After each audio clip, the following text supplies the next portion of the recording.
Netflix dropped a show recently called The Witcher to absolutely smashing success. I wonder why. It's actually quite brilliant in my opinion, although perhaps I am a bit biased, being that I've put more hours into Witcher 3 on Xbox One than I have into literally walking. Stroll to the store down the road? No thank you, I'll get a DD. I have noticed something of a pattern though, and that is that when we're presented with a new fantasy show, movie, game or book, it's immediately compared to one of two things: Game of Thrones or Lord of the Rings. Both arguably great franchises of course, but they do not even come close to encompassing all of the different styles and potentials of the fantasy genre. Now where this becomes a problem is when someone goes into a show like The Witcher expecting something like Game of Thrones and bases the quality of said show on how similar it is. That's simply not fair, because they're both intended to be very different. Game of Thrones and The Witcher are very different products. We are talking, yes, they both exist within a fantasy genre, but one of them, aside from some dragons, is very much reality-based. It's all about royal politics, essentially. And The Witcher, while politics is a massive issue and it's definitely existing in a world of politics, it's a world of monsters and magic. And so the two can't really be compared, aside from the fact that they exist within the same genre, albeit at different ends of the spectrum. What's shaking booktube? My name's Cam, and welcome back to another video. Today, my friends, we're talking about fantasy. Splendid! In this video, I want to discuss some of the subgenres of fantasy and how they differ from one to the next. I think knowing about some of the different types will actually really surprise you, and it'll help to better understand which you prefer and which you don't. Not only that, but it'll also help you when you are trying to set your expectations when you pick up a fantasy book. So listen up, fantasy nerds, because you might be surprised by how much you don't know. Of course, some books can fall into multiple categories. That's just the nature of subgenres. Anyway, sit back, relax, and let me take you through the magical world of fantasy. Splendid! Okay, so I included this one as a joke initially, but the fantasy section of the Amazon Kindle store is honestly, it's stuffed, pun intended, with erotic fantasy. If that's what you're into, that's cool. Good for you, man. But God help any kid popping on here for the next Percy Jackson books.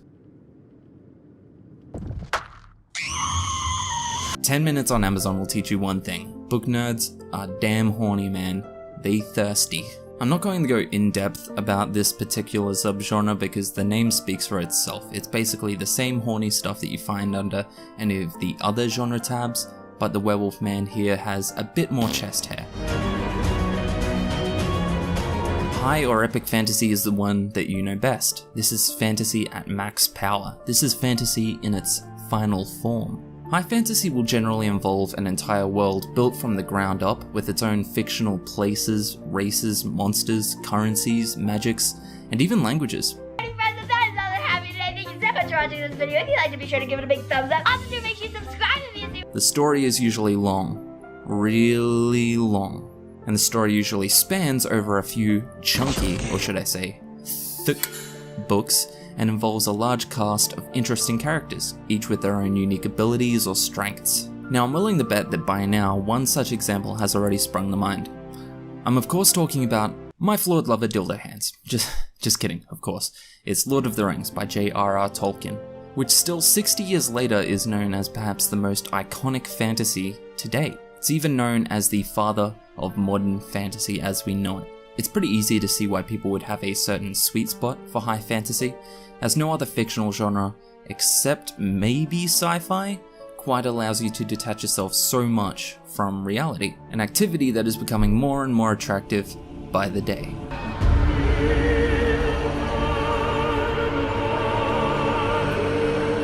I know I personally adore this subgenre above the others, as I'm constantly amazed by just how creatively genius some people are capable of being. Epic fantasy is usually the stories that manage to get the strongest emotional connection out of me with its characters and environments, as we remain with them through a really long and utterly world-changing journey. This subgenre is also usually the most intriguing and the best at making me commit to the read, as it carries with it the mystery of what the creatures or the magic will actually look like and how those creatures and magic will interact with the world around them. This is one of the main things that makes a show like The Witcher so entertaining, seeing the different creatures and learning about the physical and magical restraints that they're confined by. For example, a cursed creature that must return to its coffin by sunrise to avoid its curse being broken and ultimately becoming human once again. Most stories within this subgenre could also be added to the sword and sorcery subgenre, as the majority of English written fantasy is based within a European style, Middle Ages kind of setting. Simply put, high or epic fantasy is the most flavoursome of the bunch. Aerate it, warm it up, driving up, that's a 10. You may immediately assume that low fantasy is simply a less entertaining or even lazier version of high fantasy, but that's just wrong. It's false. No way.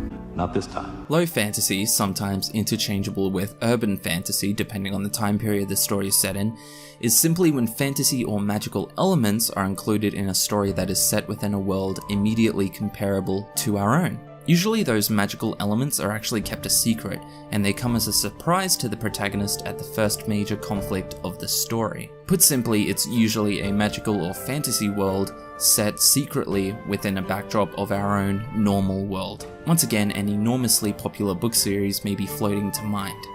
Taco Bell destroyed my anus. No, of course it's Harry Potter, written by Twitter's favourite philanthropist, J.K. Rowling. Trifling, dirty, white, racist ass, big fat bitch, overlooked body ass bitch. I'm coming up there and I'm gonna beat the fuck out of you, bitch. Another good example that I think fits quite neatly into this genre would be the Percy Jackson series by Rick Riordan. Again, magical elements set within a realistic world that have until now been kept secret to our hero. I wouldn't say that low fantasy is a lesser form of high fantasy. In fact, this is the point I was making at the beginning of the video. They really should be treated as separate things. Their quality should be measured within their own separate sub-genres. And we are not the same. There really is a lot of good low fantasy out there. I personally believe that one of the coolest things about low fantasy is that rather than detaching ourselves from reality, we're now entertaining the idea that these fantastical elements could be a part of our reality. This is why so many people have kept the Harry Potter empire alive and well with merch sales. We like getting the ones and pretending that we too got a Hogwarts letter for our 11th birthday, instead of a crushingly increasing grasp on the nature of mortality. While high fantasy may be the most engaging subgenre, low fantasy is, perhaps objectively, the most accessible, especially to kids just starting out. Hagrid, you're pushing me over the fucking line! Speaking of kids, what would you guess is the little booger-chewing monster's first exposure to fantasy? That's right, you know how to read a transition card. It's fairy tales. You f***ing genius. Fairy tales are, for the most part, self-contained and very short tales that carry with them some kind of moral lesson or dilemma. The magic is usually very simple, and the laws that they abide by are a lot more lax. You'll find a lot less neckbeards here criticizing the fairy godmother's pumpkin-changing abilities than you would on perhaps a Patrick Rothfuss forum, and that makes sense.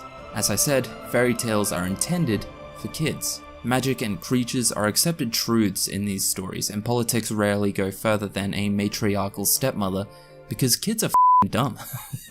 Let's be real though, fairy tales are pretty great. They're ethically educational. That's assault, brother.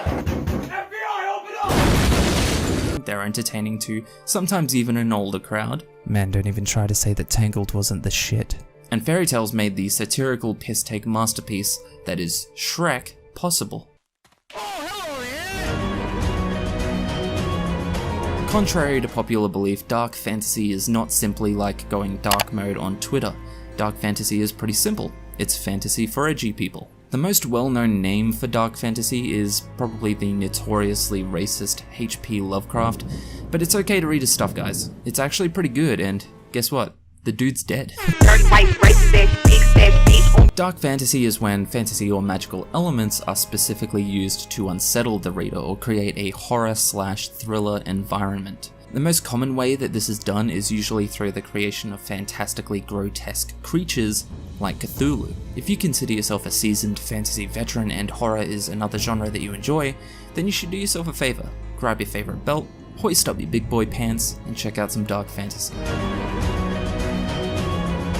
Magical realism is a subgenre that kicked off within Latin American literature, before becoming popularized and now home to a wide spread of popular books. Magical realism is actually pretty comparable to low fantasy, with the most obvious difference being simply that instead of the fantasy or magical elements being a surprise or a secret to most people, they're actually widely understood as a normal part of life. The most recent example I can think of that you will likely know about is The Night Circus by Aaron Morgenstern, or perhaps, and maybe I'm reaching a bit here, but the Netflix Will Smith movie Bright, where the world as we know it is quite normal, but with fantasy creatures coexisting to varying degrees of success. Fairy lives don't matter today. Magical realism in most cases is a bit of a harder subgenre to get right because you're not creating your own world, and you're not explaining the magic away as a secret. Instead, your job now is to convince the reader that these fantasy elements could easily coexist within the life that they know, right from page 1. Most readers are pretty willing to generously suspend their disbelief, but it's still a hard task that can often result in info dumps and big steaming wads of exposition. So there you have it. I hope I've proven by now that fantasy is not just a basic bitch. Now, of course, you could find a million more subgenres of fantasy, but these ones I've mentioned are the most popular among publishing houses, book listings online and in bookstores, and they're just the ones that are discussed most commonly. But hey, that's just a theory. A fantasy theory. Let me know in the comments below which fantasy race you would most like to bang. Not gonna lie, trolls do be dummy thick though. Catch ya.